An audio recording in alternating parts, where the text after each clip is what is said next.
Hey, He's not a CPA.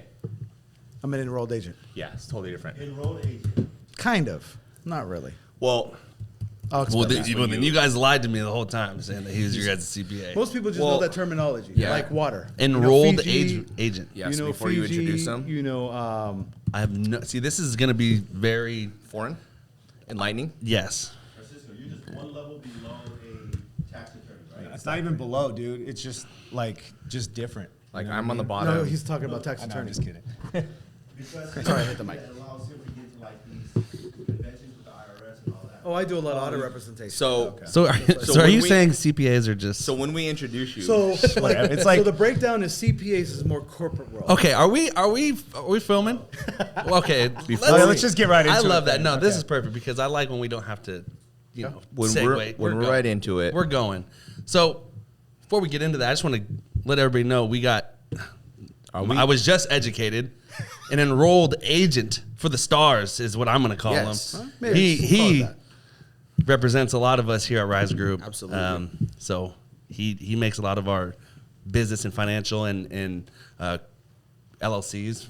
Me personally, work. He Entities. He's a guy that is behind the scenes making sure we're following a straight and narrow with all of our finances, and especially myself. So you guys can speak for him as well. But we got Francisco Legaspi. Let's go. You got it. You got it. So just like you were saying, the difference what we're saying between a CPA, enrolled agent like yourself, and tax attorney, is that what we're Tax attorney, yeah. just So at the top, you got the tax attorney. Okay. Stay at the tippy top. They're Okay. doing a lot of big representations. Depending on the level of what kind of legal level you need, that's pretty much where you're going to get. Especially if you're going to like Supreme Court audits. That's where you're really kind of getting at it. When you get down to the basic level on a day-to-day business, you have CPAs and enrolled agents. Okay. Technically, CPAs are more in the corporate world. That is what they're known for. Their accounting skills is what their skill set is at.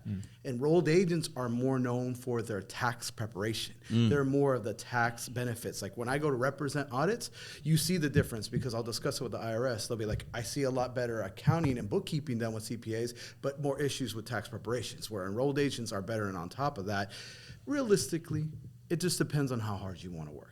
I know a lot of CPAs that aren't lazy and they get in and they work on hard, and then I know some that are. Same with enrolled agents. It just really depends on how hard you are willing to put in time to self-educate yourself and constantly grow. That's a big part. So what got you, like, I guess, in this industry? Like, what was the Family. family? It was a big family business. My grandfather started in the 50s. He's the first Legaspi? No, he was Beltran. Oh, okay. oh, so he wasn't the great Legaspi. No, not yet. So he was, but he started us up all. He was first for a company, then had an office in the Presidio, then was in the Mission. So by the time I came around, it was in the Mission. Got it. Big family. Big My Bay mom's roots. big. My mom's took over and started doing more like house preparations through my grandfather's house in San Mateo, late 70s, early 80s, and then took off on her own downtown San Mateo in the 80s for her preparation. I took over her own unit. My uncle, family got in. My dad, everybody in the family pretty much got in. So my uncle still has a firm in Half Moon Bay. Got it. Big family stuff. So how long you been doing this tax stuff? Since 03, I took over 03. my mom's unit in 03. Okay. So I've been doing it a few years. And EA since then? No, EA I got later. Okay. EA later. I kind of just took over, kind of in short, my mom's health got pretty bad. So it's kind of either I stepped up and took over the business and got involved or let it dissipate, and best decision I ever made. Okay. Awesome. Was there a business or a job prior to getting into the family business? Is there something, or were you just He's like, no, but I just counted money. It's like, that's all I did. I was like, or you just you're like the business was working with the family members and then just kind of No, it was just learning from my grandfather and my mom. Okay. My dad wasn't really involved at that point, Right. but my grandfather and my mom, and that's where I learned by my basics, got a lot of my experience. And as time went on, my experience level was better than when I had, because when you first get in, you're a basic C-Tech. I mean, that's like So the you didn't first meet one. any of these guys at Best Buy? No. Okay. Okay. No, we met. Maybe on the corner. We met through a mutual friend. We have a couple mutual friends, Yeah. actually. I forget I who think was the the first first one one. was like Mike Fontanilla. Yeah, He Mike. was I like, think it hey, was but you Mike. got to check out my tax, dude. Because Ty and I, we were This is- using, we were using like this. this well, he wasn't random, but he's someone's uncle, and bro, it was just bad. But This is the common thing. Yeah, like Mike plugged us, and we were like, okay, cool. But our And he ties just got his are, entity started. Yeah, our ties are like through a couple people, and like just kind of nice. Well, that's the same pitch I got. You got to hook up my Yeah, tax it's guy. just what it is, bro. That's the pitch.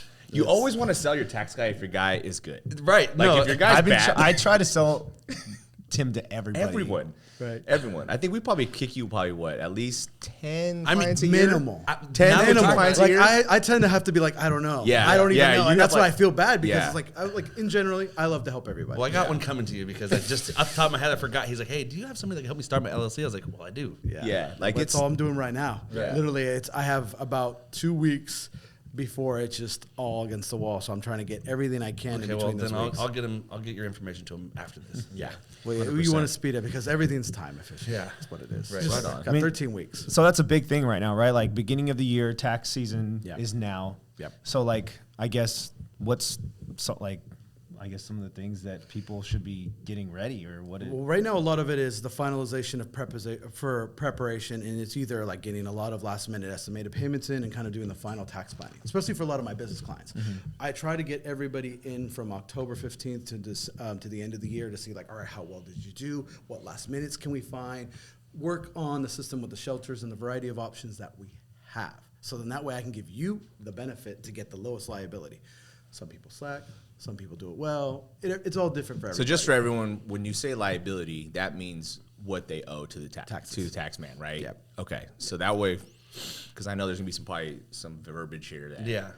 So liability is big, right? It's what you owe. Yeah. And it's what they're gonna collect on, after what you've made, right? Exactly. Okay. And it also depends. The big thing is if you're making payments out, that way you get money in. Realistically, when you're an employee, someone's taking that money for you. Right. When you're a business owner, that's your responsibility to send that out. So if you're not sending anything out, it's pretty rare you'll get refunds on personal returns. But depending on, like how you were saying with the payroll credits, there's other options to get some money back to help out your business. Yeah, I think that's kind of a misconception when you start an entity is like I have to pay twice the tax essentially. I have to pay from my corporation or my my entity, my LLC, and I also have to pay my personal just as well. So I think that's a big misconception that a lot of people have. It also depends on the state. Okay. Because we're in California. We're in, 5th biggest entity in the world. So there's a lot of revenue comes in. So they're always trying to get their Trying to get fees. theirs, right? They're trying to get their first. California, as they know, they keep making adjustments on that. So as long as you're in California, that will be something that affects you that you'll have to deal with. It just depends on Right. which strategy. And that's Right. where you strategize. If it's an S Corp, C Corp, LLC, which one's going to be your best benefit? Okay.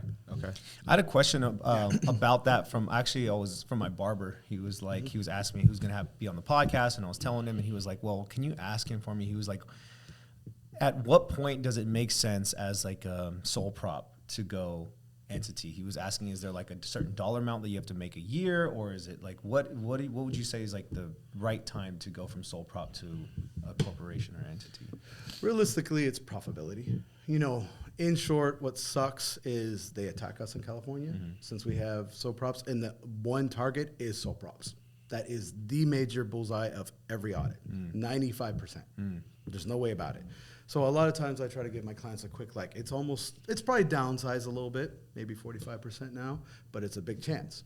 So it depends on your revenue, depends on your expenses, depends on what the average expenses are for it. So like for a barber, they don't have crazy expenses. Right. So if they're writing off crazy amounts, it could be a huge chance for them to get audited. Depends on their total money, depends on a lot of other little variations. So if their profitability in short is technically over 30 to 40, profit-wise, then it's definitely time that you want to do it. Your sales could be definitely what it is. I mean, usually if they're doing that much profit, they should be quite about 150 to 200 in sales minimum. Average, maybe less, depending on how well they do.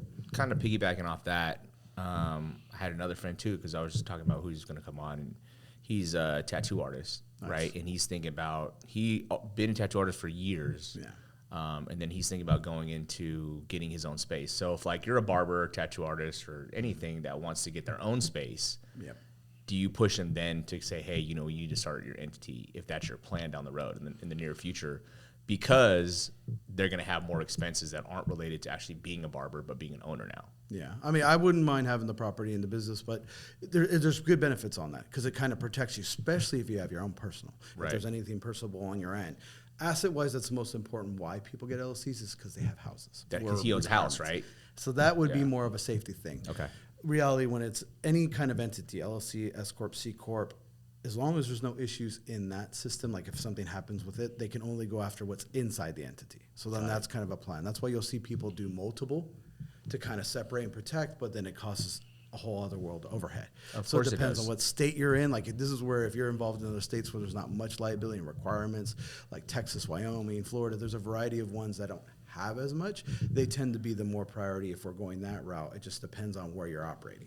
So when we're out there talking to either our clients or friends or our network, what's the best way to kind of at least be the first filter for you to say, hey, you need to talk to a tax guy and do this? So we're not giving crazy and like weird information. Like if he's sitting in the barber chair and then he's like talking to him a little bit about his revenue and stuff like that, what's the best way to say like, well, you probably should do this? It depends on his revenue. Like for the barber, it depends on where his revenue. Because if he's not really making much, then yeah, you don't want to waste that money because then you're hurting yourself on that. Got it. Everything about business is overhead. Cash flow is the biggest key that I see. That is my killer for every business. So you don't want to extend yourself on any level if you don't have to, because then that's going to hurt you on your business side. I want people to succeed. I'm not here to hurt. I want to find ways to make you take off to the next level or even expand to as many shelters or what you want to be involved in. Right. It You've always really preached depends. that. Like for example, with the real estate and the tattoo, he seems like he's building and he already owns a home, so he's been building more. So I would be leaning more just from that information to be advising him, where I would need a little bit more to know about the barber to even say like, don't waste your time just yet, Right, You right. know, or just be careful with what you do. And What just be if they aware. want to grow their business with, say, having another line of like credit, right? Business credit. They want to go out and get business credit, and they want to go out and use the benefits of having, you know, an entity and Liability leveraging wise, that. that's where it's even better. Okay. Liability wise, for you to have any line of credits like that, those are where the LLCs and S Corps and C Corps are going to be the way They better thrive, benefit. right? Because you're still tied to yourself as a sole prop. You know, while you're creating those entities, it's still going to be having your credit that's involved, but no matter what it breaks down to, it comes back to you. You know, that's being a sole prop. If you have any liabilities, you can't just kind of abandon it like a C Corp. Be like, Right. "Oh, sorry, bye." Right. So for like the people out there that don't know the difference, like can you like just quickly explain the difference between like being a sole prop and or an LLC or a C Corp, S Corp? So sole proprietorship is just a basic, like you could say, hey, tomorrow I want to start a business. I mean, that's how quickly it starts. I mean, of course, you want to do a business plan. You want to get your business license. You know, a lot of people see the first stuff, I got a way to make money, and then they try to learn the business later. Not everybody goes to business school and learns everything prior and then figures it out. So a lot of times I do a lot of cleanup to help people like, hey, you got to do this, you got to do this, you got to get this involved. Sole prop is great, but you deal with a lot of higher self-employment tax. You know, where it kind of comes down to be nil or none. If you're doing phenomenal and you're making like 800 million, you know, 800,000 million, then it really kind of gets to a point where it doesn't matter. But then it also depends because it's still falling on your personal. Sole props are always going to go on your personal. You're going to always deal with self-employment tax, which leaves you usually at 44%, Yikes. just federally. So you're taking home 60% of what you're really making. And that's if you're anything lucky. else. That's if Yeah. anything else. That's just self-employment tax. So then once you start going into these entities, you have different options there. And then you have different ways to use those shelters in your benefit. The hard part in taxes, my favorite word is it depends. Yeah. So until I know a lot more, I can tell you a lot more. And that's, it all will weed itself in. So when you say shelters, give us a layman's terms explanation of a shelter. It can be a little complex, but the best thing a shelter is anything that's kind of a separate entity that holds it, like your 401k. Okay. Basic people see that all the time. That's one shelter. You know, you have your education funds for your kids. That's another shelter. Got The it. biggest one on a business standpoint, LLCs, C Corps, S Corps, those kind of entities, trusts. Got it. Estates. Got it. These are all the ones that are shelters. All these are created to be filtered, and that's what everyone on the higher levels really take advantage of. Right. They And find it. It protects you, right? So Yeah.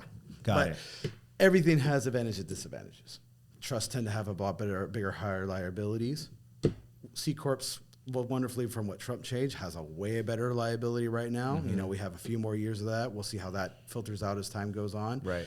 Nothing's ever guaranteed. You know, we're seeing a lot of tax code changes. Like the biggest thing that was to my attention that you emailed me about was that you wanted to discuss was about the repeal right now with Republicans on Yeah, that. that's a big one. 87,000 auditors being hired, because that's been a big wake-up call for everyone. IRS has been a hot mess. 40% retired last year. That has just made dealing with any efforts almost headbanging against the table because you can't get through, you can't get anything accomplished. Right. Audits right now are via mail, so it's even more difficult to deal with. But then having that many auditors brings a lot more attention. So the point of how well the Republicans, I like the benefit of it, that they're trying to make a stand is like, it seems a little aggressive too. But at the same time, I don't have those decisions. It's just understanding that this is kind of putting a break, because until it gets passed by law, if Biden signs it, or if they if they veto it, maybe we'll see it, or maybe we have a delay. A lot of that is a good kind of keep your eye on it, because if they do get hired, that's going to change our demographics over the next 10 they're years. saying they're going to hire 87,000. That's what they passed. were saying, and That now was there's passed. Well, that was Yeah. passed last year, right? Okay. And so what that means is he's saying 40% of people Retired. right? Right. So that leaves a huge gap in staffing, right? So do you want slower results in the things that you need to get taken care of by the IRS, or do you want 87,000 more eyes trying to audit everybody's Possibly. taxes? So it's a Audit, kind of a double-edged sword, right? Because if Exactly. you need something done, you want more Yeah. staffing. People there to do it. But it if might you be don't the want them to staff. see your Yeah, if taxes, you're then doing you want something less, sketchy and you right? don't want to go to prison. Nobody wants that. Yeah, Nobody right. wants that. But most of the time, you'll ever never go. They just Right. want their money, Right. just like anything else. Yeah. Right. They want their money. Okay, so we got sole prop, high tax liability, and a lot of liability in general, depending on what business that you're in, or Not just a service you're tax providing. liability, right? But So, just like if someone liabilities. gets hurt or something, or you Yeah. do something wrong. Say you're a barbershop, he leases everything in his name. Someone comes in, slips and falls. It's him. Right. He's the only one liable. Right. So that's one case. So from sole prop, you graduate to what? It really depends your benefit of what you want to do. You have LLCs and S Corps. Those are the trend ones. Right now, you'll see a bigger trend just in the word of mouth, and what it seems to be more of the hot end is the LLCs. LLCs, you have a lot more advantage of what you can do. So Okay. that's why it tends to be the more popular. If you're more stagnant, you could be an S Corp. But there's a lot of due diligence. So due diligence is kind of like your work on the background that you have to do. You have to main that will put you like infringed. Yep. If you're not liable, which could disregard you as an entity and kind of change everything the whole process that it was being created. So there's a lot less on the LLC part, and there's a lot more adoption of what you can do investment-wise and ownerships into other LLCs, S Corps, C Corps, which aren't that way with an S Corp. Like basically just a lot of flexibility of how you want to own other things. So a lot of people that I've spoken to around this is just like, what's your tree, right? How do you see yourself building, right? If I'm talking to a guy like James that has good aspiration, but he might want to not just be within real estate, he wants to be in marketing eventually, possibly, or he wants to own, multiple properties, but he also wants some of those entities to own those properties, or he wants to go into business and JV with other people. An LLC gives him that freedom. Yeah, Right. it gives you a lot more options. I mean, you could do still some part of it with the S Corp,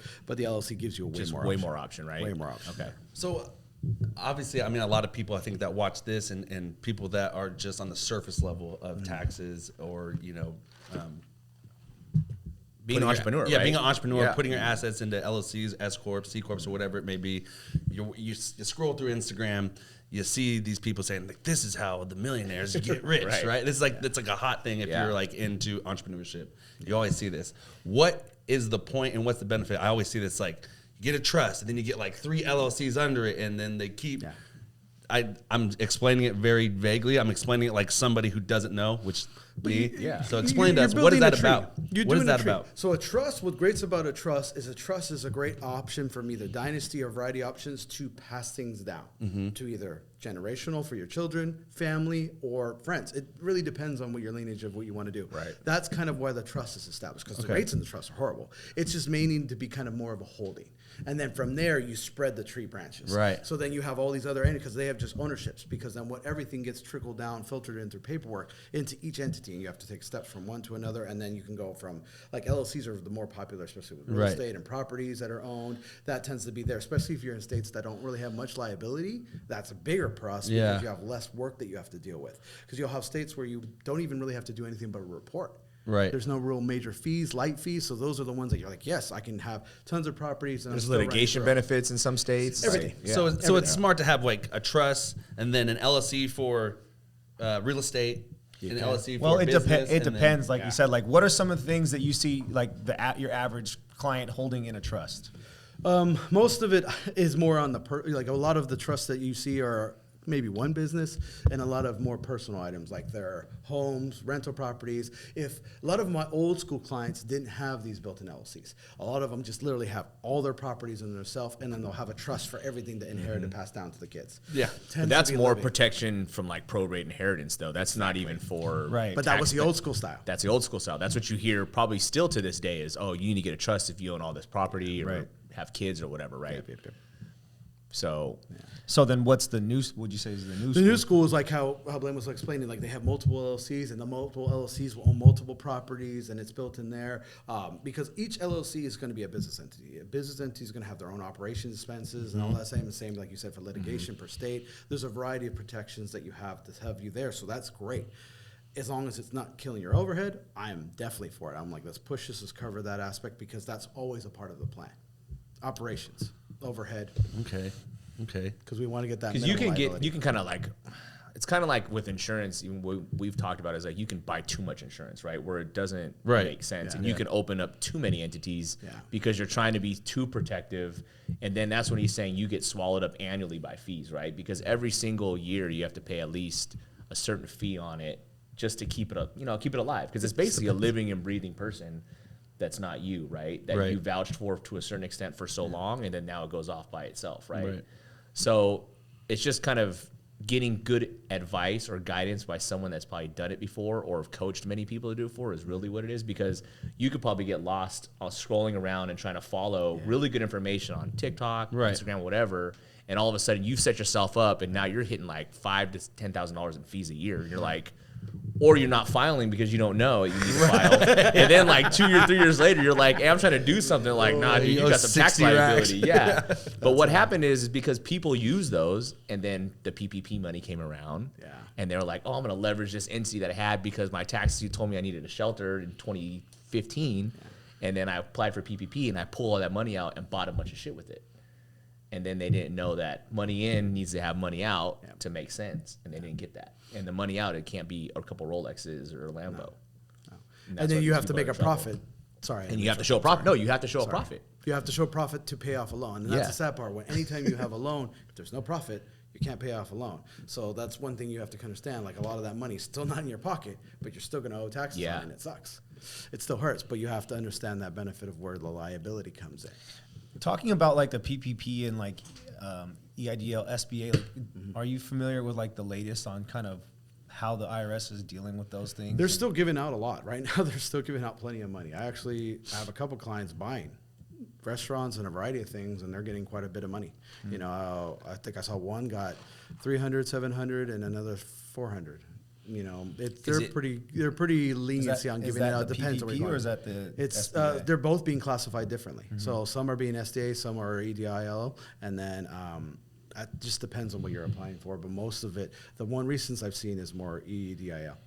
So they're still giving out money. What are you seeing like with them like paying back for the people that did take money out? Not yet. Not yet. A lot of people are still in limbo of waiting. Few of them are starting within this next few months. You know, it was supposed to start last year. That didn't happen. So A lot has been forgiven too, that too, right? And that's the great like, part. Hey, I'm just going to wipe it off your books and Merry How do Christmas. you get that to happen? It depends on what you applied for. If it was a PP, then you're gonna get most likely forgiven. That's the great part about it.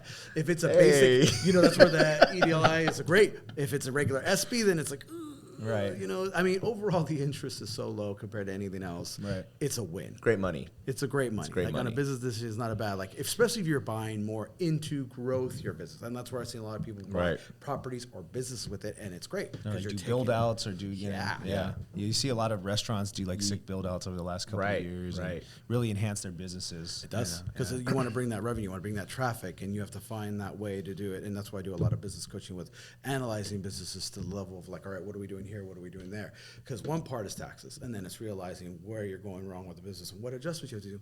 Maybe, sorry, not the right word, wrong. Just learning. Right. You want to learn the right path because you want to get to that next level. Because the sad part is I see so many do well and I see so many do well. Do bad. Like, for example, with COVID, I saw so many of the businesses just struggling to fight to make it through it. Yeah. And then all these new businesses finding these great benefits to take it and now are taking off Yeah. because they're taking that great prime moment to use that benefit to growth, where other ones are just disappearing because they didn't manage. Or Knowing something how to happened. spend your money is very important. It is. Like that's especially as an Cash flow. entrepreneur, right? Cash flow is everything. I mean, I think that's what COVID. That's what I think. My biggest belief is COVID birthed how important cash flow really is to a country, to a home, to just individual, a small business, big business, medium business. It's all cash flow. And we've never really thought about it like that because we run so heavily on credit until the world stopped, and then we realized there's no cash. Yeah. So It happens. Like I had a lot of good clients that did phenomenal, that went into the million sales, quite a few million sales, which majority do, but they were doing well, and then didn't manage the cash flow, and then one hiccup came, and all of a sudden the downfall went, and then they disappeared. Yeah, Never heard from we've them seen again. some people. I've seen it happen so many times. I mean, I've been in business for 20 something years, or 20 years now, or almost. And it's sad. It's like I see it all the time. So it's like I'm always trying to I have been scarred by watching so much bad happen. I'm always trying to tell and warn every single person that I have that's my client, because I want to I don't want them to do the same mistakes that I've seen, because I want people to succeed and take off. well, the bigger they grow, the bigger you grow, right? Yeah, That's that goes with kind of benefit That's too. the theory, which is a good thing.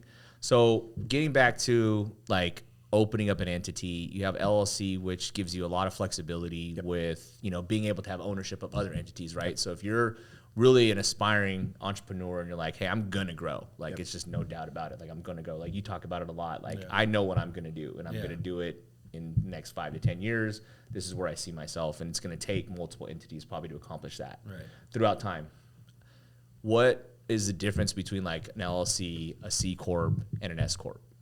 S Corp passes through to you just like an LLC options. These are all just pass-through entities. What's good about an LLC is When you say pass through, that goes to your personal side. exactly. Okay. That's where you pay your taxes at. Yeah. That's where your liability, my favorite word, liability comes down to. C Corp is everything is in there. That is like how you brought up earlier, is the major rules of double tax. Right. You can only take money out as dividends or as an employee or as, if you are a contractor, if it qualifies, however you are, it's not really your money. It's the business money, and then that passes around. That's where the liability goes there. As a LLC or S Corp, those pass through.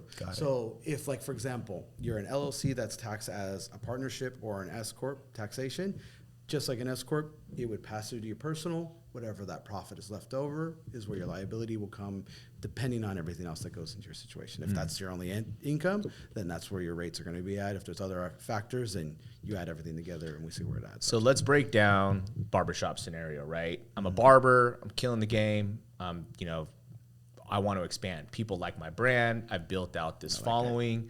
And all of a sudden now I want to open my first barbershop. And my goal is to own not one, but say 5 in the Bay Area, right? And I want to keep growing and growing and growing. How would you what would you preach to me, and what would the path you'd put me on if I'm just a sole prop? This is who I am. Got it. I'd definitely start you off with an LLC first. Okay. For sure, by far. Just because depending on if we're going to buy more buildings or we're going to be franchising, you still have some decent rules with the S Corp, but the LLC just gives us a little bit more ownership, because it might be a good structure plan, like me just like forecasting and thinking options.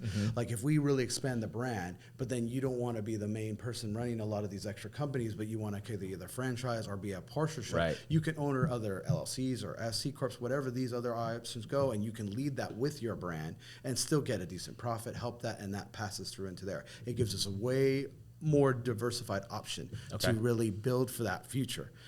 But it also depends on how much you want to get involved. Right. And I think that's pretty common for some entrepreneurs, right? Like you get this idea, like you said, and you want to start selling something or providing some service. And all of a sudden now you're like, oh, shoot, I'm actually making money. Like I'm good at what I'm doing, but maybe I'm not the operations person. And now I need to bring someone in that could do a lot more of the operational stuff, or maybe I'm not a marketing person. I'm just the talent, and they want to bring a partner in. Yeah. What is the best situation for that? Do you say, hey, partner with me under my entity, or do you go, hey, let's start a separate one. My entity owns a portion of that entity, and whatever you do on your side owns that. Yeah, I would be doing that. Or even if you don't want to have any involvement to have any ties, then you could just have them be kind of like more of a contracted from a company to company. And I would have them create your own company, because I don't like having too much of ownership. I've just seen a lot of bad things on that end. I mean, business-wise, partners it break depends. up. Sadly. You're saying like opening up another LLC and giving that director of operations Saying percent. you're like, I like to do this, but I know I can't scale past the level that I'm at without having a partner, Yeah. right? So you find somebody that you would be a great partner that does the things that Right. you either don't know how to do or don't know what to do, don't know or don't want to do, and you say, let's partner up. You create an entity together. Your LLC owns a part of that LLC. There, maybe you'd say, hey, you should probably do the same thing as I'm doing, right? Right. And now you both own another entity through your entities. Okay, so like his LLC has ownership in it, your LLC has ownership in it. It'd be a percentage, And now like we're- depending on what you want it Yeah. to be. So then that way, because you want to make sure that they're taking care of their job and running their own entity, and you're not too involved on that end. I mean, just depends on the management you have. set Right. up. And that's where you start growing your tree, right? Right. Yep. And that's where the liability from a tax side, is split depending on the percentage, right? Yeah. And also the liability from just being liable for what the business provides or owns also has that same percentage, right? So it's a big deal. We talk a lot about it with insurance, right? That's a big question we have to have is how do you own the property or how do you own this asset that we're trying to insure, is because we want to know if there's anyone else involved that we have to put on there as well. Right. Or if it's a company, it's underwritten differently and things like that. Also holding property is the same way, right? So how you want to hold property? Well, I want to hold it in my... So let's talk about that. We have realtors here, we have tax guy here, we have someone that understands lending pretty well. We all want to grow to the next level. We build these entities to try to protect our liabilities when it comes to not only what we're liable for, but also our tax liability. But then we have the obstacle when it comes to buying property, right? Yeah. Now Good one. you have this entity that makes all this money. It's a pass-through entity, but now you're going to get pre-approved for a house Or a commercial building. or a something, commercial yeah. building or something like that. What are some of the struggles that you've seen, or what are some things that we can shed light on when it comes to this, because so people are prepared for when they do want to go buy Got it. a You house want or to a talk about property? the numbers first? Or you want to talk about qualifications first? Well, I guess this kind of goes hand in hand, so either Yeah. one or the other. I mean, pretty sure. I mean, depending on the numbers of what the value are, and if you're going to go traditional ways, you're going to want to have a decent profit, and then the profit comes with liability. So understanding wherever that profit has to be at, because of course, a lot of times you're always trying to find your maximized deductions. We're not trying to leave any money on the table if we don't have to. But if that affects what you qualify, and that's just something that where you would have to kind of scale down on a business stand. It's like, all right, I can't do this, I can't do that. I don't want to be doing this because this is my goal of where I want to. But it will bring a bigger liability. The hard part is, and especially if you're buying in California, you know Yeah. the numbers. You're Yeah. going to be needing a lot more numbers in the state than most. So higher liability is definitely going to be 20s and up minimal. Yeah. So as long as, and that's just federally. That's not even California. The great thing about California is you're staying in the middle, like 4 to 6, 7 rate. Not even too bad. Maybe more 4.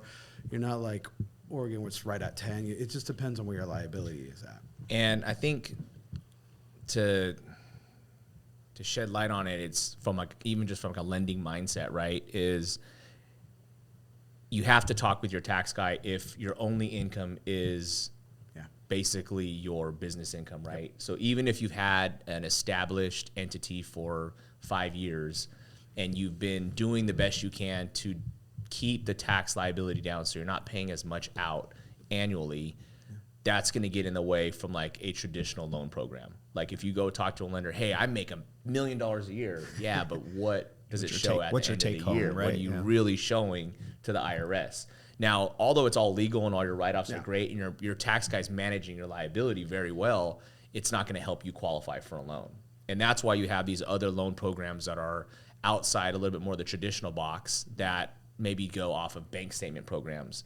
So that gives you an ability to go, okay, what's your gross deposits? And then that allows us to kind of go, okay, you can afford this.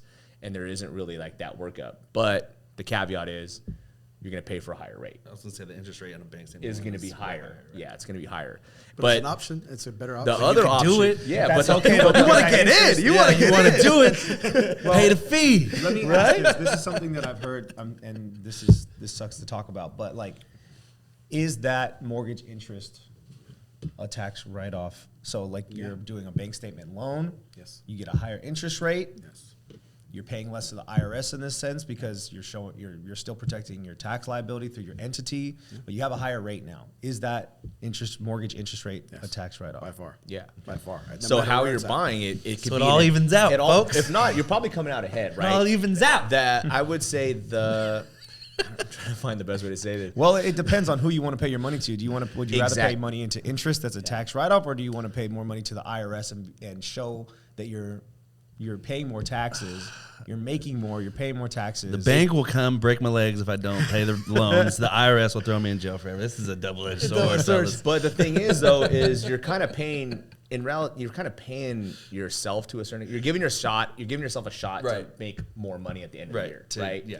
To have more cash flow, right? Yeah. And that's what you're probably preaching to a business owner. Exactly. The more traditional mindset, like a W-2 or more of a traditional lending mindset, they're going to look at the higher rate and freak out. They're going to go, yeah, I'm not going to do that. It's like, okay, well, let's look at the entire picture. And that's probably a struggle I would imagine you have to, when someone comes to you and goes, well, why can't I buy a house? I make $1 million a year. And you're like, well, because our plan was to mitigate the liability. Yeah. So if someone comes to you and they're 5 years in and they're like, obviously I'm making good money, I think I want to buy a house. Do you go, okay, well, what's your plan? How do you plan on qualifying, and when do you want to buy? Are those questions? Those are the first two questions because, Okay. as you know, 2 Yeah. years, we got to have good numbers. And then at the same time, I want to know what the value is. Where are we going? Because you buying a much lower income house is going to be a lot less than what you would need on a higher income house. Right. So it's just understanding the demographics of what you want to be involved in. So if I go to you and I go, hey, we're not showing that much tax liability, but in a year and a half, I want to buy a house and I want to buy an $800,000 home, somewhere around that price. You have to do the math to show, and then you have to tell me, like, be prepared to pay taxes next year because we have to show this level of income now for you to qualify on paper. and I would already be talking to a lender too. Or Sorry. don't. Yeah. Or don't and go with the higher interest And rate. go with the higher do interest rate. A bank So what if you, statement loan. like myself, my LLC makes all my money in real estate, right? Blaine Johnson does not. You know, You're a loser. yeah, right. So I make no money. Ace King Enterprises makes all the money. We like right? Ace. That's how we set it up, right? So can I go? This is I don't know if it's a lending question or probably both. Can I go? Okay, well, Ace King Enterprises wants to buy the house. Yes. Absolutely. But Ace King Enterprises is also going to have to stomach a higher interest rate most likely because you're not, unless you're telling him to hold off X amount in taxes every year to show that you actually made that kind of profit. Because Right. it's all about profit, right? Right. So if he shows you that you make, if you go, hey, I need $150,000 a year of income to show to buy this house, Right. with a good loan, traditional scenario, then he would have to show you made $150,000, So and you'd have to pay taxes. On the Based on that. $150,000. both, Exactly. right? And that's if Yeah. that's your only income. Right. If there's other income involved and you have things like you could have royalties, interest income, rental properties. You can have Yeah. somebody else that if you're joint married and you have your spouse making money, there's Right. all variety of extras, stocks, bonds, crypto.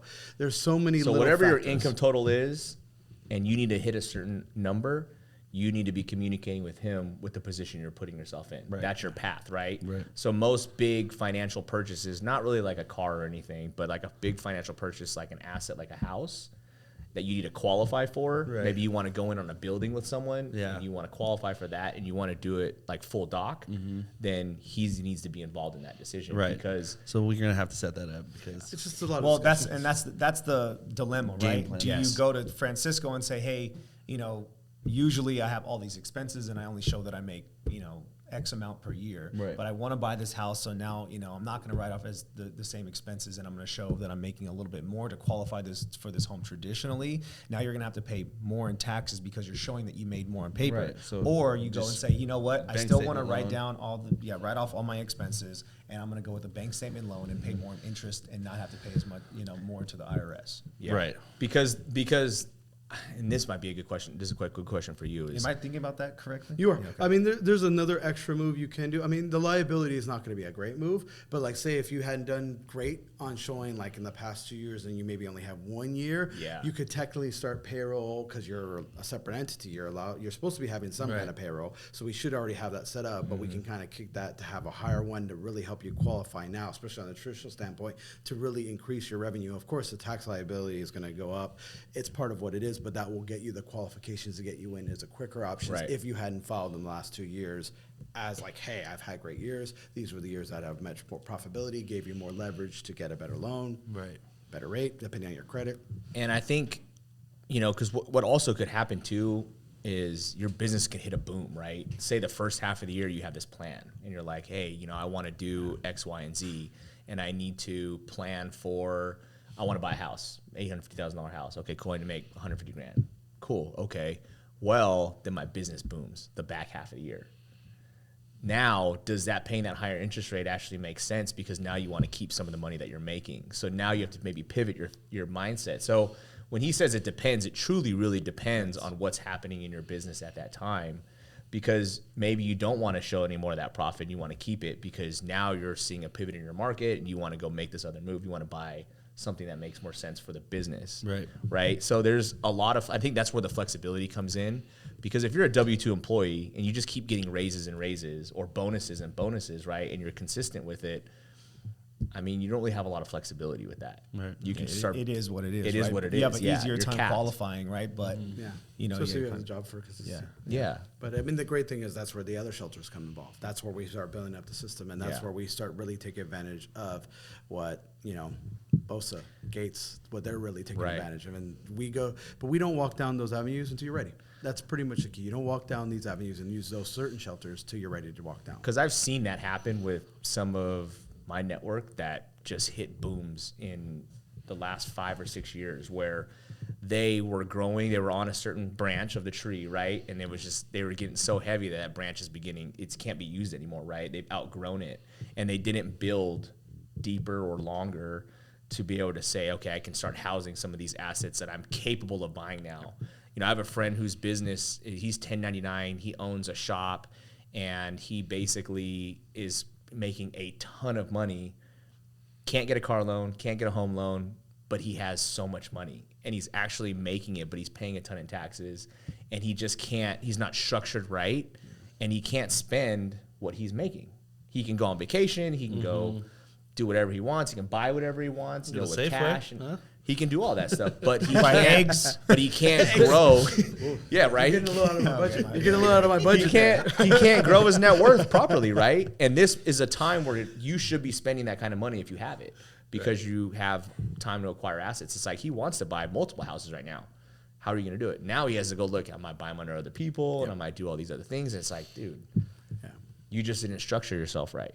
Yeah. And structuring, I think, is the biggest important. It's great. It's important for any entrepreneur. One of my uncles always told me, he does pretty well for himself. He always told me, do not go cheap on your lawyer, and do not go cheap on your tax guy. Man. Can your tax guy As go a- cheap on as you? a- Your tax guy allow you to go cheap?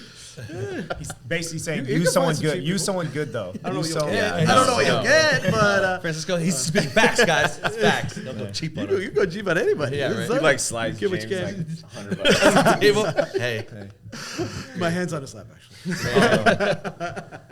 Okay, so you got the entities. We kind of are like, okay, you have S Corp, C Corp, LLC. There's different versions depending on your scenario. So if someone were to come to you as a consult, or we were to send someone to you like we have in the past and just kind of go, hey, this person's making this kind of income, like what's going on? So you'll take them on as a client and just kind of structure them based off of kind of their goals, right? Yeah. And then that's where I'm all referral basis. So once I get referred somebody that's a client, I kind of look at it like, all right, well, give me a quick insight of what you're looking at, so then I can tell you the next structure of what we want to plan. Because a lot of it is you still want to figure out decisions and you don't know what path you want to go. All right, like we'll start with a consult. Let's just put that time in first to figure out, all right, which way is going to be your best avenue. Put an hour or two into that just to look through that aspect. Then the next option is if you already have direction, then we're already like, all right, let's kick it into gear. Because time is of the essence. We got to get everything structured, because there's a lot of due diligence that if you don't know, that you need to learn to get involved in there, especially if we're going to build like a franchise, or we're going to build just a business, or if we need to cover our liability, because usually you want to kind of structure things on a calendar year. You want to have everything ready to go beginning of the year, because you want to have the entire year, especially for an entity, because that's where I see a lot of issues with clients. We'll start entities, we'll delay on a little bit of the paperwork, and then we're doing multiple returns, or we're having to fight for issues because we didn't get everything right away.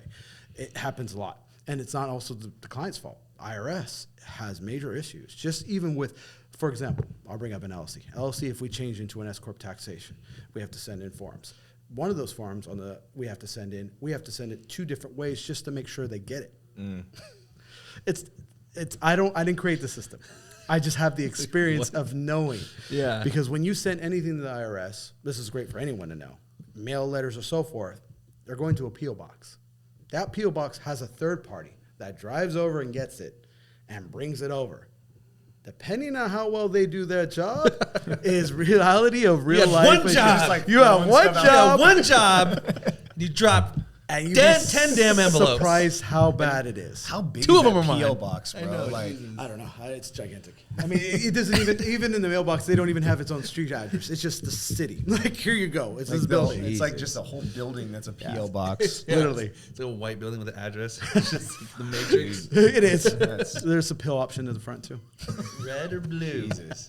So structuring is super important. I mean, it could be, like we said, a barbershop, tattoo guy. It could be anyone that already has an existing business. Maybe you have a retail shop that's been just, you were like, hey, I'm gonna wait a year to see how well I've done, and then now I'm like, okay, I got my feet underneath me and I'm good. I'm gonna go open up an entity and then I'm gonna go get loans. I mean, that's kind of like the next step, right? That's a big That's one that I big think a thing lot of right people now, miss, dude. right? Like entrepreneurship is so popular right now, right? It's all over TikTok, Instagram. People want to work for, they don't want to work for a corporation. They want to be, employed for themselves. They go start an LLC through whatever entity, and then that's where they stop. Yeah.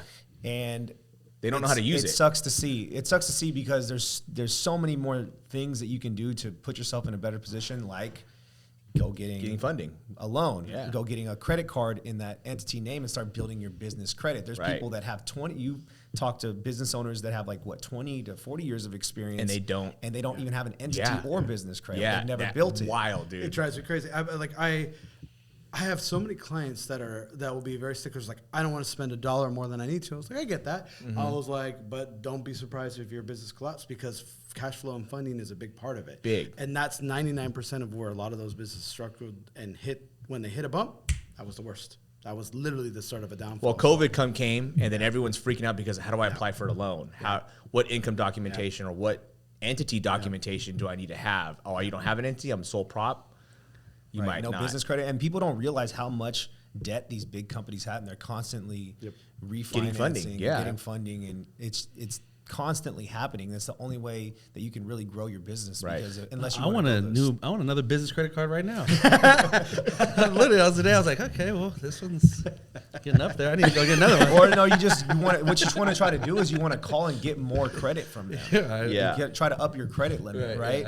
And just prepare yourself for the one day that you are trying to expand and credit cards aren't doing it for you. Because at some point you might need to go get an SBA loan to pay for more operations, to pay for a bigger facility, to pay for whatever you got to pay for. And that's big right now with where even like consumer credit is consumer credit cards, like we've been talking about it since like March and April, right? About just consumer debt and where it's headed and kind of some of the triggers, especially with inflation and all the other things that are going on, all hot topics. But what we're seeing right now is credit lines or credit limits are getting chopped left and right, and they're chopping a lot of businesses right now. So even if you have debt that's on there, say you have a $20,000 limit and you're at 19,000, they might chop you to 12, and then you still owe that 7. But the second you pay that 7 off, you're maxed out. And then you don't even. So you spent $7,000 of liquid money as a business, and all of a sudden now you still don't have $7,000 to spend to keep your business running, and that's the cash flow problem. That's happening right now with Amex. It's happening now with MasterCard and Visa. Is they're doing that. So people are getting chopped at the knees without any potential to grow. And what's that going to do to that business? What's that going to do to that household right now? Because that household might need that $5,000 in rotation to go to work, to pay their employees, to buy merchandise or whatever it is. A lot of people are operating on like a net zero, right? Like 100%. they're just like, they're okay with that because their business is a net zero and they're making money maybe personally because they're maybe still actually doing the thing that their business Or is they're doing. living through their business Or they're too, living right? through the business or what. And then all it takes is one uptick in expenses or something weird happens. And now the net zero of your company, now Now becomes 100 negative. now you're negative, right? And now Especially now you're last like, year. Yeah. I mean, should I either have to raise my prices or I have to do something in order to Right. stay alive? A lot of people don't realize that they want to do good because they want to start a business, but they don't realize you have to make money if you want your business to stay alive, or else it's just going to go away. And You it's sad, can't help people. But you have to adapt. You've seen it in the last year. Yeah. Everything. Everything. I mean, there's not one thing that hasn't, and it's sad because but you have to be honest. You just like, especially for me as a business owner, I'm always relaying that information. It's like, hey, this is what changed. Yeah. Sorry. You know, Yeah. it's just like, I'm just adapting. It's nothing against you. You know, it's like, and it's sad because when people are struggling, it's hard. But then I have a lot of people doing successfully that it's great. You know, it's always a cash and burn. There's no real middle. That's what sucks. It's either super excel or kind That's of a crazy. struggle. And For my world that your I've been lens is all of that, right? Yeah. And I would say you're very good at passing that information along, right? Like I would imagine there's probably some tax guys and girls out there. There's people out there that are really proactive, and there's people that just wait for the money to come at tax season, right? Yeah. But you have a lot more business clients than anything, right? That's kind of I'm very lucky. You're very fortunate to Kind have of biz dev kind of. Yeah, you're like outlook. You're like lens on it. you have like most of your mix is probably business. Yeah. Yeah, Like a and then majority obviously of it. with their business comes their personal, right? Most of them do. Yeah. Most of them Okay. do. I'd probably say maybe 1% of the business I don't do the You don't do personal. the It's personal, very which is rare. kind of weird. It's kind of rare, but it happens. It happens. It's cash flow. You know, this is where Got it. you know cost is depending on how people see it. It's Well, their I guess business. okay, that's a good question. That's a good segue. And maybe they do their own, like for their personal, do. like on TurboTax. Yeah, I was gonna say is like, what's your thought of like, when should someone not go to like TurboTax or like an H&R Block or Jackson Hewitt and then go to someone like you for their personal? Especially if there's business involved, Then sooner it's than 100%, later. It's right? more sooner than later. Okay. If on an individual side, if you're W-2 and you're very low income, no, yeah, save your money because it sucks because there's going to be more cautious with dealing on that aspect with me, whereas like you're very limited on your options. There might be a few things you forget about, which Okay. are great, but at the same time, it's not too much on that end. So it's like the good thing about what I try to benefit, especially with those clientels, is like I just try to teach them. I try to teach them what they do wrong, what they're doing well, at least understanding, because that's one thing you don't get when you do it on your Yeah. own. Because that's the great benefit of what the tax codes. You can prep yourself. I mean, you could even go to the IRS website, put it on in there. But TurboTax took advantage of that and made a great conglomerate of, Right. of an empire and took the benefit. It's like, hey, the liability is all yours.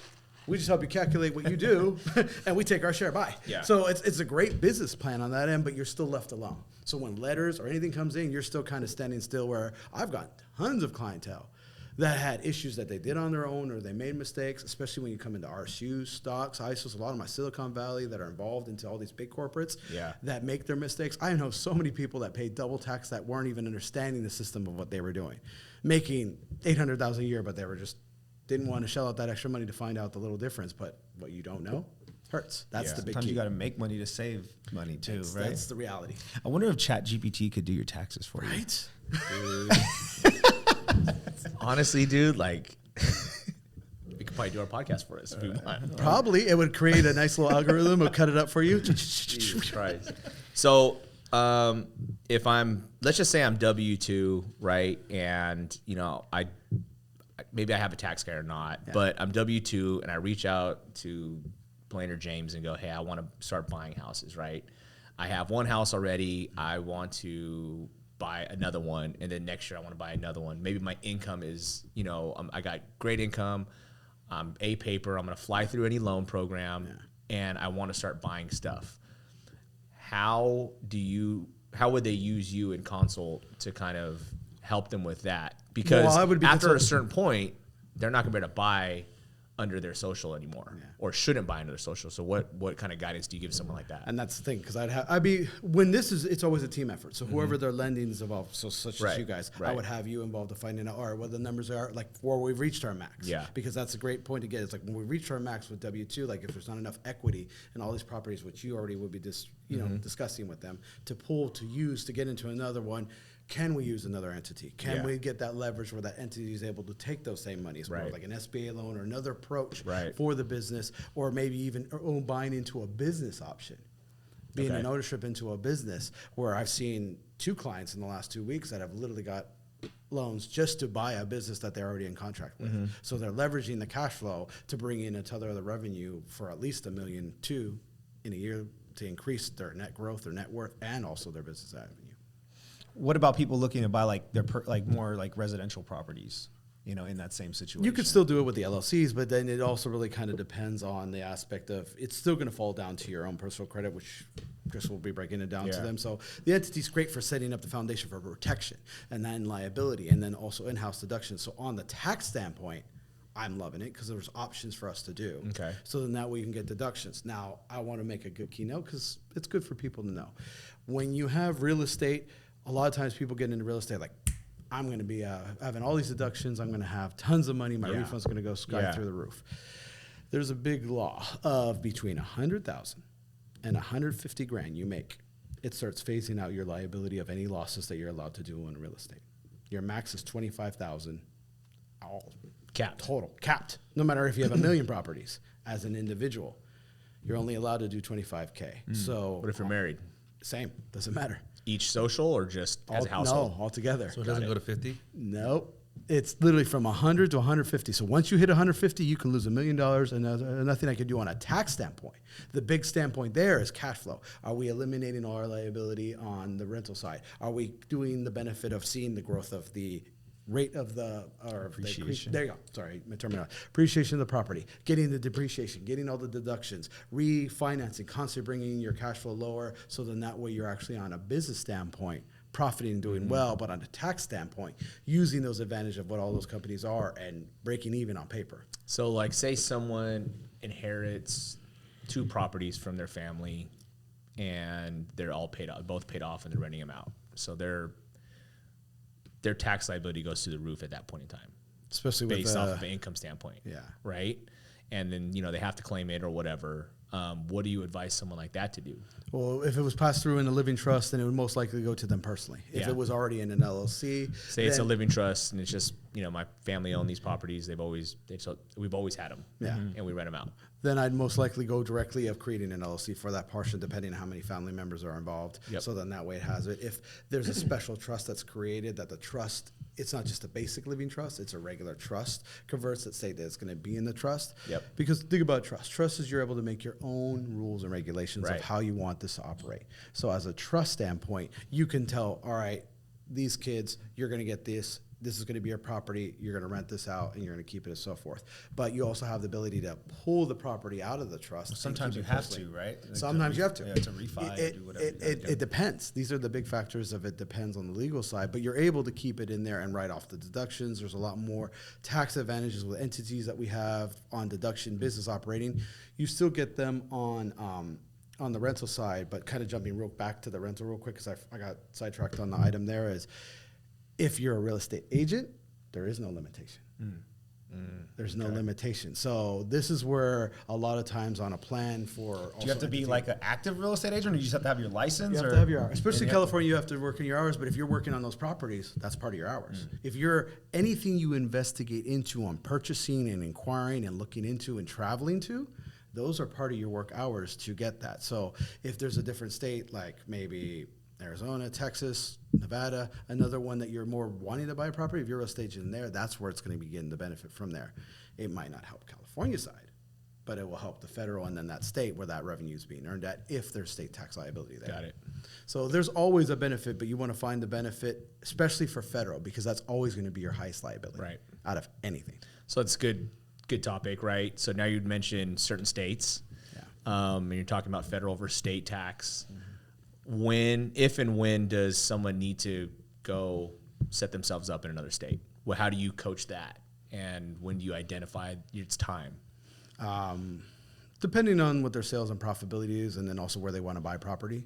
Okay. It also depends. Texas, Florida, Wyoming. Wyoming started the whole party with the LLC, so that's these are the ones that are always going to be the first ones. And then you want to look at what your state requirements are. Like Arizona's not too bad with fees, but it also depends on where you're operating. Yeah. Because if you're operating, like this is where it's always a catch-22 with California. If you actually have a property in California renting out, you're kind of at that gray area of like, do you really need to have to file an LLC return because you're not really operating, it's rental, depending on how you have your passive, because we want to eliminate those fees on the California side if we're operating out of state. But if it's like in Texas and Florida, you don't have those. You're just filing most likely forms and other requirements that you need to do. So it's much more beneficial, and it depends on where you want to buy. And if those states are where it doesn't matter that's affiliated of where your entity is created, then we really want to push forward on that end. Got it. So it sounds like people just need to talk to you because it sounds like Chinese to me. Yeah. I remember when I first came in, I was like, so we do it in Texas, right? You're like, yet. Well, Start- people hear start in stuff on California, TikTok yeah. and they get all these ideas of what they think it should be like or what Yeah. they want it to be like, and at the end of the day, it depends. It depends. Like Right. if you can find a tax professional that can really guide you on what it is, then that's always worth your time to invest to find out your information. Because you can read a lot online. Like probably the biggest thing I see so many things online. Like it's constantly everywhere. But one I always see a big trend mark is the depreciation section 179. Everywhere I turn. Is that with the car. cars? Yeah. Everybody sells it on the car. I was gonna ask that. Everybody is all about the car. So I'm Everybody, like, I'm like, I want to buy a $150,000 car and write it all off. And so how do we do that? 6,000 pounds a minimum. It has to be more. Can we go weigh work my affiliated. Yukon outside? See if we can do it. Probably qualifies, but it has to be officiated where it's only for the business. It has to have the business benefit. I mean, most likely 99%, most of those vehicles do. And it's very for realtors. That's our office. factor. That's our Big office. factor. It's my the reason I got it is because of real Yeah, estate. and that's great. That's a great deduction on the federal side. I'm up to $2 million per asset, depending on what your assets are on a depreciation level to take off of anything your liability. So that would be great for an instant. It'll remove for the future, so we'll have to plan for that later. Now, this is with California. California lets you do 25 grand. So I can only take 25 grand off of that truck. So your federal will be great. So say you bought an Right. $80,000 car, it qualifies 80 grand right off the bat. It's fully business, fully qualifies. I'm only able to get 25. So you're going to have about $55,000 more profitability right off the bat, just on the California side from that alone. You still get the bonus, so you get a little bit more. So it's not really that exact number, but Right. just giving you a quick summary. So of that's it. for the California side, and then for the If there's no state involved, then you don't need to worry Federal. about it. Like, for example, like if you're in Texas or Florida or Right. other states or Nevada, you don't even have to worry about the state level. But then it depends on the state and their fees. So that's where you're always outweighing. the good and we bad. talked about it too. I was like, oh, do I purchase this car under my LLC Yeah. or personal? You're like, you could do it personal. It doesn't. You said it didn't really matter. Is Well, that you're right? able to bring it in, like say for example, a lot of times start the business after they acquire, or they literally just bought it and they start the business like a month later. Yeah. Through a section 381 on the IRS coding, you're able to bring in any assets prior in as a fair market value into the company. Okay. Right as you start, as That's long as what you're it was. 80% owner and higher.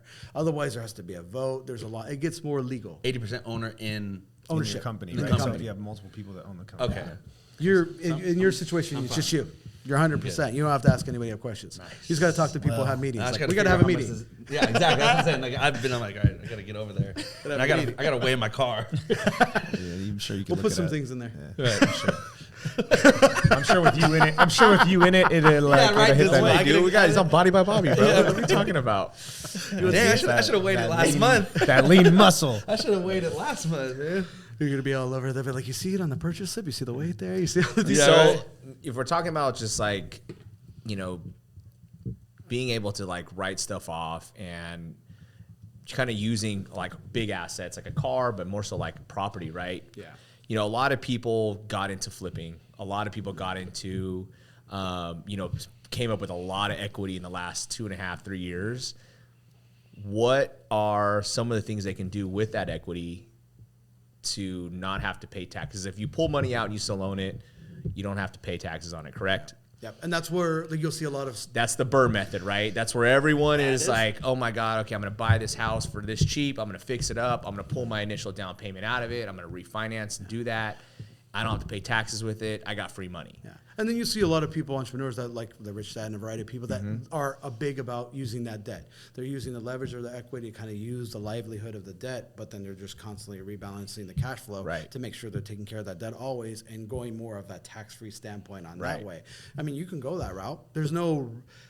Personally, it's more what you want to go on the route aspect because these are all legal aspects. You know, real estate has a lot more benefits to work with on a tax standpoint, but Right. there are always going to be limitations. So finding where your limitations, like if you want to pull money, like you were stating on that level, to either invest into more properties, flipping, there's ways in certain shelters Okay. that are phenomenal.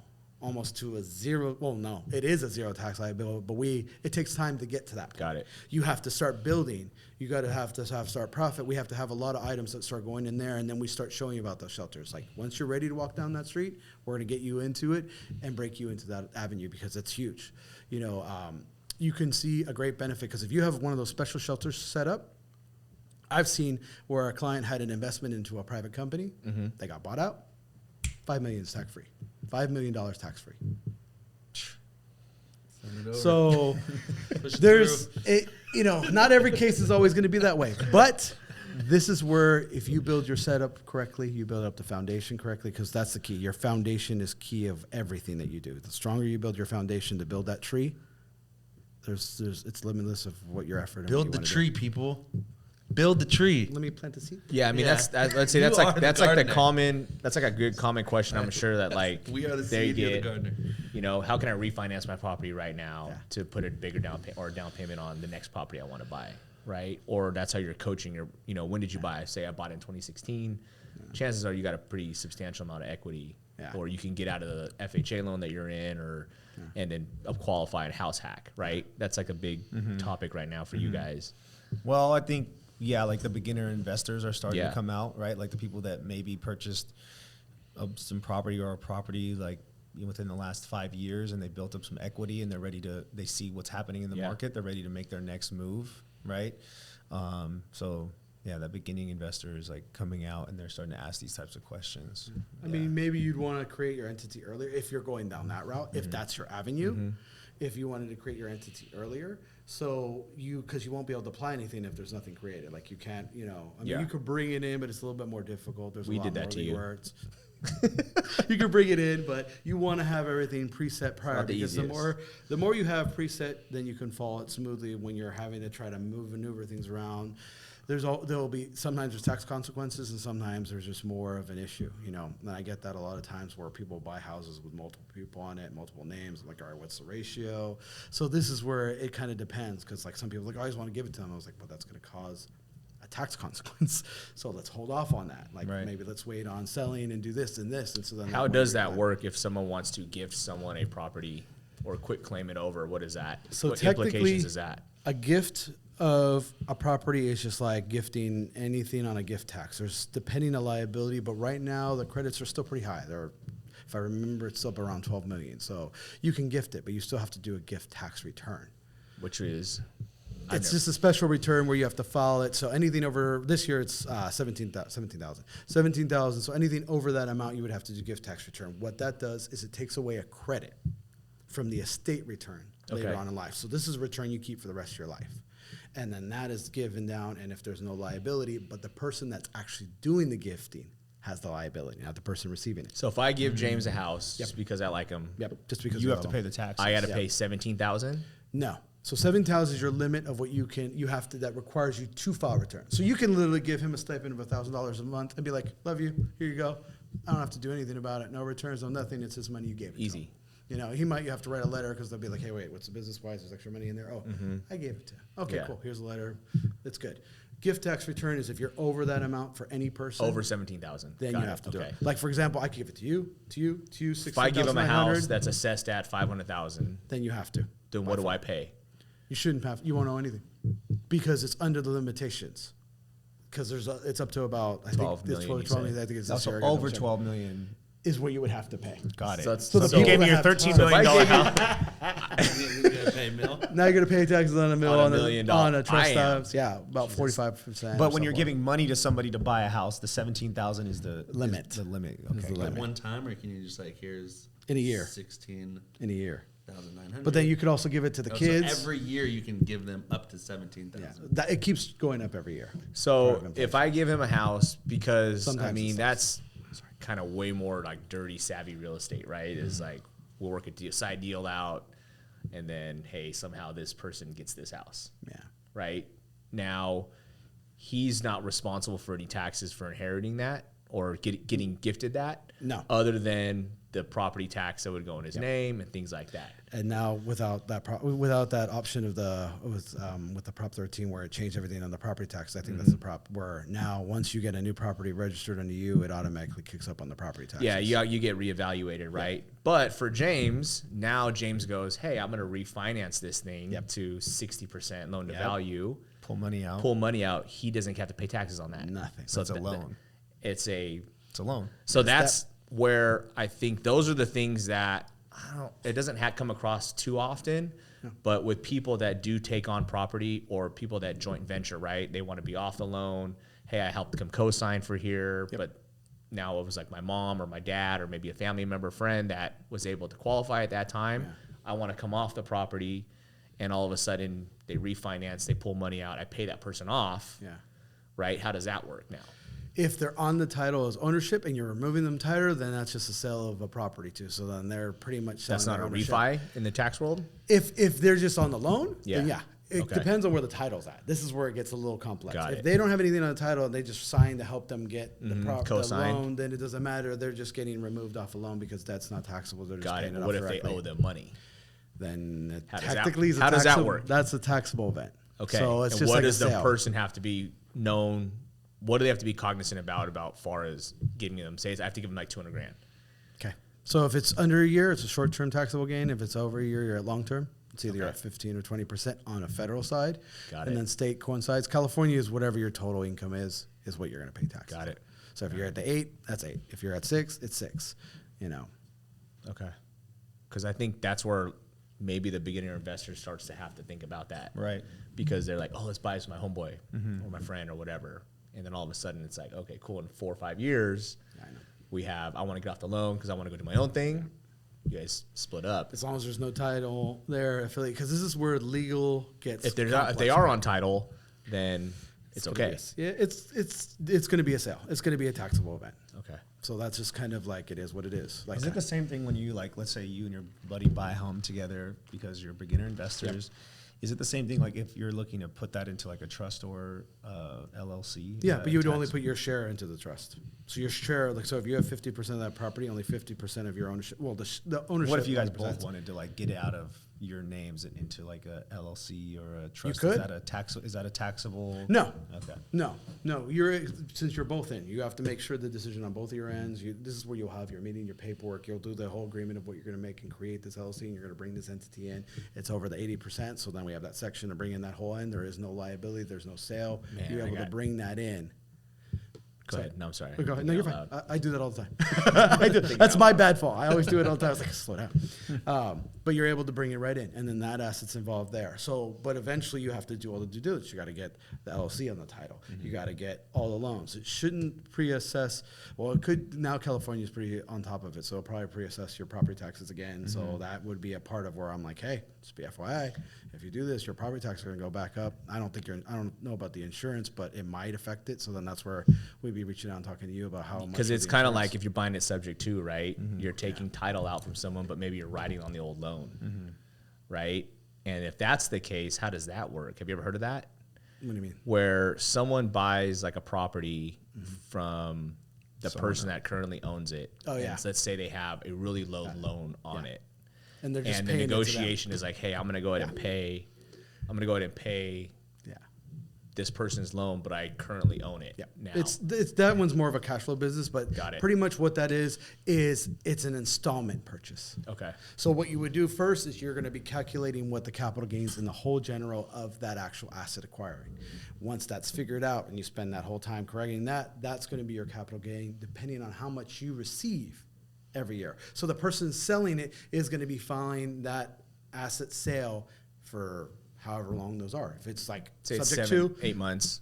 8 something like months. that, Well, yeah. a lot of times I see 15 to 30 years. So it's like literally they're Oh, so you're filing gonna it. get like a full- they're getting yeah. paid forever, So and they're they're filing paying You that. have that loan. going on right now. Well, or if you're just subject to and you're the new buyer, you're paying the loan, and maybe you're paying a separate amount to the person you're buying But it the from, person that's getting the payments is doing that filing. You don't. Like, say, for example, you bought something subject to, you still own it. That's your ownership. You're on title. You're taking advantage of the great loan and so forth. You're just paying it directly. That interest technically is yours from the subject to, but it's hard on the loan. You might get questions from the IRS because they like to ask questions on 1098 if they don't see it. But you would have to show all the proof of what you purchased and so forth, how you went through subject to cover it. But you still get the deductions, but you don't own any liability. Got it. You bought it. You didn't sell it. Now, if Right. you turn around and sold it, Right. That's that different. changes everything.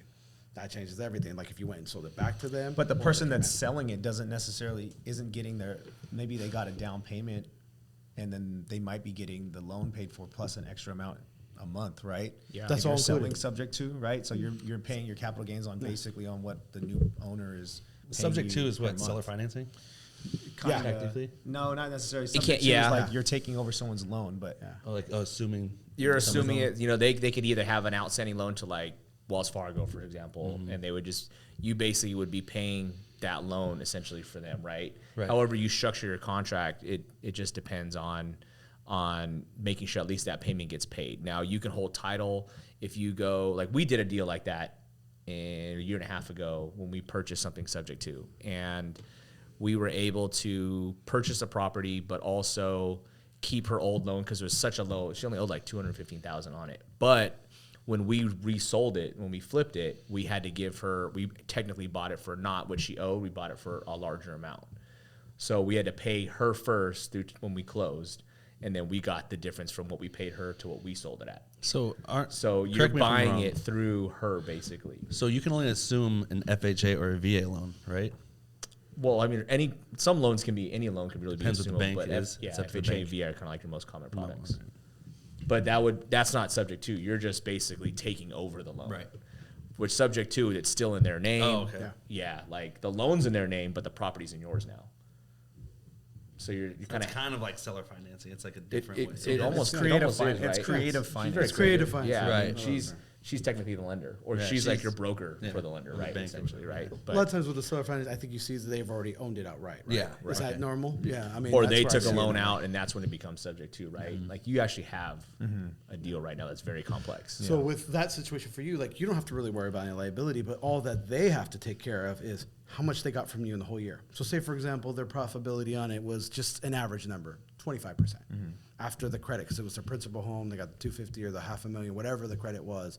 After that, if that profitability is 15%, 20%, they're only paying taxes of that 15% on that 20% total. So if you gave them a total of 40 grand in the year, then it's only on that little percentage there. Got it. See, everything gets very, it depends. Yeah. And gets more, that's the one thing about accounting is there's numbers involved, but there's a lot more law.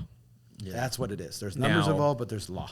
If you can do that, and now this person is buying it, and they have an entity that makes money, should they be buying it in that entity or buying it in their personal name?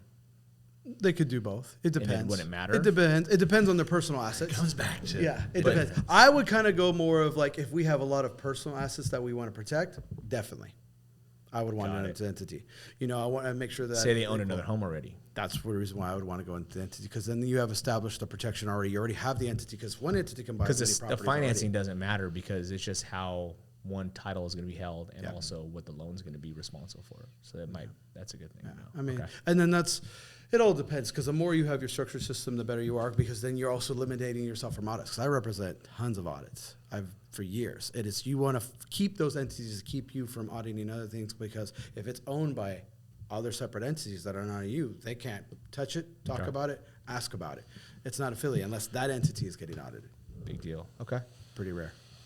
That was boring cross subject maybe for some people. Well, I mean, that probably glazed people's eyes. It started to glaze mine. This over. I'm is- like, this this is- is crazy talk. I put to people to sleep a lot. This is 2 decades of. I wouldn't say it's boring. It's just complicated. man's It's like, knowledge. It's just the reason why. It's one. This is gonna be one of those podcasts you got to watch over and over to actually learn. Right? There's a lot. It's things you should know and you need to know. I could be here forever. To help It constantly bounces around. I like a ping pong ball in a matrix. Right. But it's all pointing to give you a call. Or give a tax person Someone. a call. That's You what want to Yeah, that's why I educate just yourself. trust. Trust in Francisco. Yeah. That'll be my slogan next week. Should be. Wow. What about crypto? What's going on with these type of guys? And A lot of people lost a lot of money. A lot of people lost some money. Now, the very horrible teaching lesson I have to tell people is when it comes to anything of an asset, like anything, crypto, paintings, boats, cars, technically not everybody reports those, but that's what are, Yeah, they just can like be, stocks. yeah. If you lose money, you're able to lose it. You don't get to write all of it off instantly. That's what hurts. You're only allowed $3,000 a year. It doesn't go away. It's there for about 30 years plus, but most people use it by then. The great news is eventually you can make that money tax-free back. So a lot of people with the crypto that So lost they a lot sell recently. it now, take the loss, and then Or if it went bankrupt, they don't have a Buy it choice. back. It's gone. Even like with a bad debt, you can even do that there too. It would be a loss if it was irrecoverable or if it went bankrupt on that aspect. You would be able to use that capital loss. That's going to carry forward. Most likely, most people use it up indefinitely. I've yet to have a client that hasn't used it up. But then they'll find a deal. They'll find it like, hey, you know what? I lost 300,000. Boom. I just made a deal of 200 grand, tax free. or you made it back. In short, Yeah. you made back that loss. So the great benefit is you don't lose it. It's just I don't want people to get confused on like, oh, I want it now, and then they realize when they go to do it, they don't get it now, and then they're freaking out, and it sucks. It's painful. Just ask Tom Brady. So if you invest in FTX, yeah, yeah. You know, it's like it's just one of those. I hate having those conversations. He's still So you can He's a- basically he's have like- a crypto is it what I give you? that you are taking a loss on, sell it, right? Or Yeah. do it, exchange it, take that loss, but buy it back right when you exchange it, and then you're taking that loss, and then Okay, so now we're dealing with a wash limitation. So if you sell anything and within 30 days you acquire that exact same asset or stock, it eliminates that loss. got it. Okay. You Don't have do to that. wait 30 days. Don't. Don't do that. don't do that. Maybe open up another account. But don't do that. Don't do that. Don't off do the that. off the record conversation. record. Don't hear that on a podcast and Right. do it under the same name. Yeah. James, I need you to buy something for me. So let's talk about real quickly any hacks for it's tax season right now. You've got, maybe didn't do well last year, but you're doing well this year. Maybe you're W-2, 1099, whatever it is. Got an entity. Like, what should people do to get started off on the right foot in January? Right, like. I'm gonna make sure I have all these things going for the next 12 months, so that way when tax season does come for 2024, I'm prepared. Keeping good records, tracking all communication is a Okay. big factor. I get a lot of clients that will give me little snippets, and then by the time I get to see it, I was like, I need to visually see it because there's a lot of numbers. It depends on how much on the accounting side needs to be really reconciled. Now we're getting more into accounting terms. It's Right. just more of understanding where you're at, because just because you're making $500,000 a year, you might be only really taking in 30 on a realistic business because you have so much overhead and you're Yeah. drowning on that end. So then there's more structuring of like, where do we have wrong? What percentage is wrong? All right, payroll is way too high. We're at 35. It should be no more than like, we want in the 20s. Realistically, sadly, like the biggest numbers, people get so lost of like, I want to make $1 million and I want to keep $1 million. It doesn't work that way. I mean, any profitability over 30 or even 40%, you're killing it Yeah. in a business standpoint. If Right, you just look at right. numbers and averages, you're killing it. 20 is technically supposed to be great. Yeah. And if it's under 20, then I'm really trying to find what we're doing wrong, or are we doing things right? That's where the reality is looking at in constant maintenance, and when do you need that? Okay. If you're lower end and you're not making too much, then you don't want to really dive into having someone do too much extra maintenance where you're losing a lot more on the money because you have a lot more overhead and you're trying to, like you say, stay afloat, or you were at pretty much zero maintaining it because you don't have that extra cash flow. So record keeping. So do you recommend a software scenario? Do you recommend, hey, I just want to write this all Yeah. down and keep it in a file folder that says January? then Excel's February? decent. Excels are decent. Like you You can know? see some people that are knowledgeable that could do it, but QuickBooks is the one. I mean, Intuit owns the world, so QuickBooks is the one that's the most dominant and most useful. Hard part about them is they're so big on their third parties, they get a little clouded. Okay. So there's issues. There's a variety of other smaller end ones that aren't big names that you have to kind of Google around. Does it mean they work well? No, not always. But if QuickBook wants to sponsor our podcast, Yeah. then okay, then we're now it's open. changed. Have your people They talk to are my people. amazing. Have So your people. record keeping, QuickBooks, maybe check-ins with your tax guy. Get a tax guy if you don't have one. Yeah. 100%. I mean, that's Make sure. probably the biggest if you thing. want to if you want to grow and Be be, a serious boss about and your be business. serious, Pays to be a don't- boss. Don't penny pinch. It's probably on the on best stuff little that's random important. say. Oh, sorry. Yeah. No, it's all good, man. That's the podcast Okay. is for. Pays to be a Anything boss. else? Like if they want to buy a car this year, should they do that? If they have an entity, they definitely could buy it under their entity. Okay. It depends on what the rules and regulation, how much it qualifies, any assets that are involved. There's a lot. Yeah. There's no quick, simple answer. There's so much that you can build in a matrix or you can have. It just really in-depth on where you want to go. Get a tax guy. That's Get a probably the tax best thing. Get someone involved to help you in your Call life. Rise Group. We have an auto department. No, we don't. It's gone. And it's gone. And it's gone. And it's gone like that. Like a piece of And paper in the don't wind. call us for cars. Dope. man. Dope. Well, Anything else? I mean, is there any other questions? I you can think suspect of? we might have some follow-up questions for you from people that might be And then we'll create another one. listening. Dude, Put them in the comments. We're gonna Yeah, do it dude. again. Yeah. I think Put what you can put, in. put your questions in the comments. maybe a check-in with you, but we'll put all your. How do they get a hold of you? One of those things. Email's probably going to be the best. Okay. FL, which are my initials, Francisco Legaspi, FL@legaspitax.com.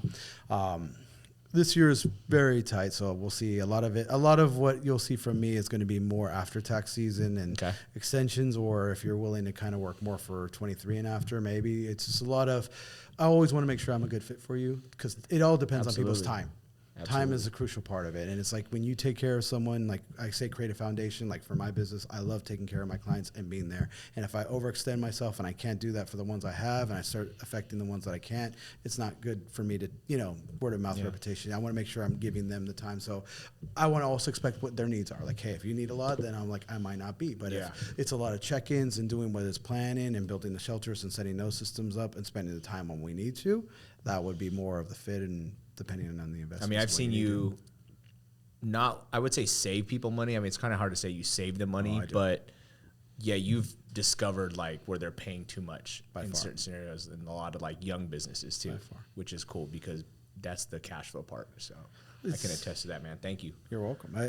I love helping. So it's like when you're looking, it's about finding what qualifies and what can, and then when you can get it to qualify, then make sure you're structuring it to follow everything that you need to.